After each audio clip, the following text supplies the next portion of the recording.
We'll start in 3, 2, and 1. The question that both sides need to answer is really simple. What is actually potentially the best move for Green parties as a whole? In this specific case, which side can actually benefit Green parties more? Because by benefiting here, we're referring to a couple of things. First of all, is on how Green parties will receive the support they deserve by focusing on their core value, which is environmental protection, and awareness will later prove to you why in this specific debate, environmental protection needs urgency and needs actions now rather than focusing on social justice issues. Secondly, they can receive support from other parties and effective cooperation so that their policies pass. And finally, less competition and opponents. At least on our side, we focus on the bigger picture by telling you the best path for Green parties to take. We also advise them on the best cooperation technique, and we're actually willing to cooperate when possible.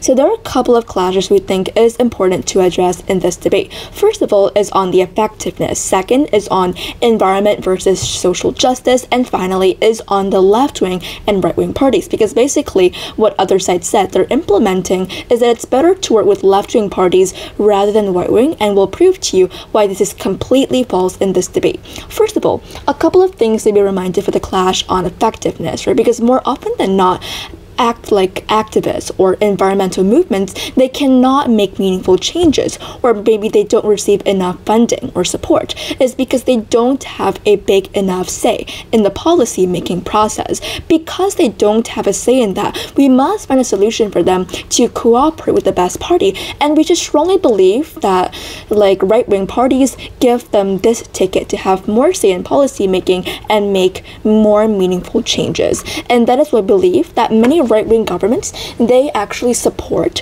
what it's called a market-based environmental solutions. For example, we have green technology, we have a business-led kind of reformation. So green centrism will basically gives Green parties the ability to promote climate action in a way that aligns with the right-wing values, as we have said before, because right-wing, they're all about individualism, they're all about entrepreneurship, and they're all about innovation. So this will give them the chance to actually work with tactics that basically aligns with right-wing values, like free markets or entrepreneurship, as we have said to you.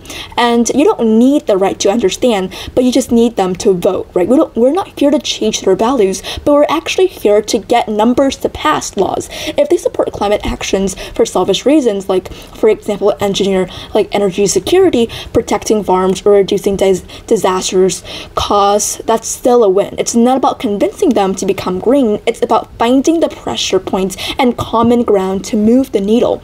Because if we wait for perfect partnership, we just waste time if we don't have anything. So at least on our side, the reason why we believe that the willingness to actually work with right-wing parties will potentially solve the problem, even if we cannot 100% fix climate change, but we can somehow minimize the fact that humans can live in a livable earth. Now, what has opposition said to you? First of all, opposition said that radical changes cannot be achieved if we work with right-wing parties. Rather, why not left-wing parties or unify the support base, because right-wing are often characterized as conservative and don't want to create changes.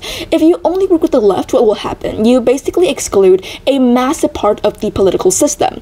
Basically, the right-wing here, they have more power when it comes to parliament, when it comes to government, access to government, and key votes. But if you only work with the right wing, you basically lose all of these key factors which is needed if you want to create real changes. And the point with the motion specifically said that Green parties are willing to work. This looks really simple. For example, it can be all about compromises, policy making, and voting.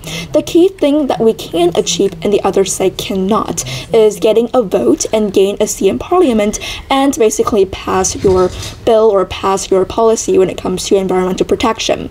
And also the other side said that no one will basically be fully satisfied unless process is being made because of green centrism.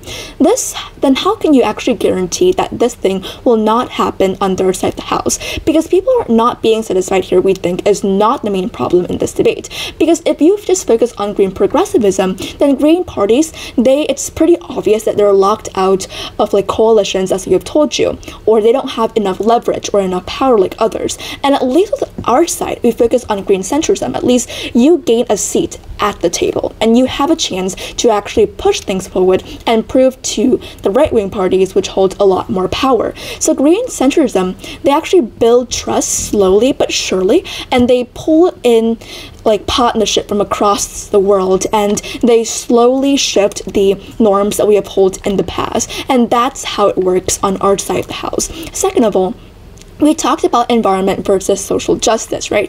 We believe that how exactly will the other side fix the problem of social justice? Because you would rather let people die from toxic chemicals first and then go fix problems between the rich and the poor. Yes, climate change is unfair, and that's why we need green centrism. The poor suffer the most, so we need real policies and not just basically saying that, oh, we need to fix the problem because there are things, or there are a lot of things, inequality happen between the rich and the poor. And they also talk about like the fact that we have social justice is because of climate change, and that is why we need to solve social justice now. But although we can't save climate change entirely, we can reduce it to a point that it is livable for humans. And also they said a point about how rich families, they release more CO2 than poor families, and therefore we need to solve social issues first. But the question is, how would you actually stop people's habit of producing more carbon footprint? On our side, we take the problem aside and we look at the whole problem together.